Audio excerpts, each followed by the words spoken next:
Hello বন্ধুরা, চলো আজ তোমাদেরকে নিয়ে যাই কুমারটুলির গোপাল পুজো দেখতে। আমরা এখন মেন রোড থেকে ভিতরে ঢুকবো। এখানে প্রচুর প্রাচীন গোপাল পুজো এবং কালী পুজো রয়েছে। এটি হলো কুমারটুলি আমরা সবাই ক্লাবের পুজো। এটি এখানে একটি অন্যতম গোপাল পুজো এবং এখন যাচ্ছি আমরা দেখতে কুমারটুলি সাত শিল্প সমিতির কালী পুজো। এই পুজোটিও এখানে অত্যন্ত প্রাচীন এবং এখানে হোলির দিন এবং তার পরের দিন দুদিনই ভোগ দেওয়া হয়। এবার যে গোপাল তোমরা দেখছো এটা হচ্ছে কুমারটুলির সবচেয়ে বড় গোপাল। একে বড় গোপাল বলা হয় এখানকার। এটি অত্যন্ত প্রাচীন পুজো আর প্রায় 200 বছরের কালী পুজো এবার তোমাদেরকে আমি দেখাবো, যেটা হচ্ছে কুমারটুলি ঠাকুর পল্লী বারোয়ারি সমিতি।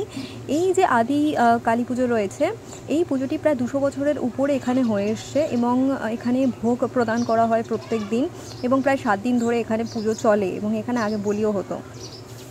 এখানে দোলযাত্রার দিন এবং তার পরের দিন ভোগ দেওয়া হয়।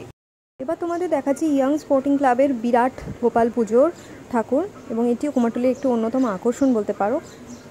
এই পুজোটি কুমারটুলির স্বাধীন সংঘের। এবার এদের থিম হচ্ছে বহুরূপী। তো এই ছিল আজকের গোপাল পুজোর ভিডিও। আশা করি তোমাদের ভালো লেগেছে। ভালো লাগলে অবশ্যই লাইক শেয়ার কমেন্ট করবে। নেক্সট ভিডিওতে খুব তাড়াতাড়ি দেখা হচ্ছে। Till then by.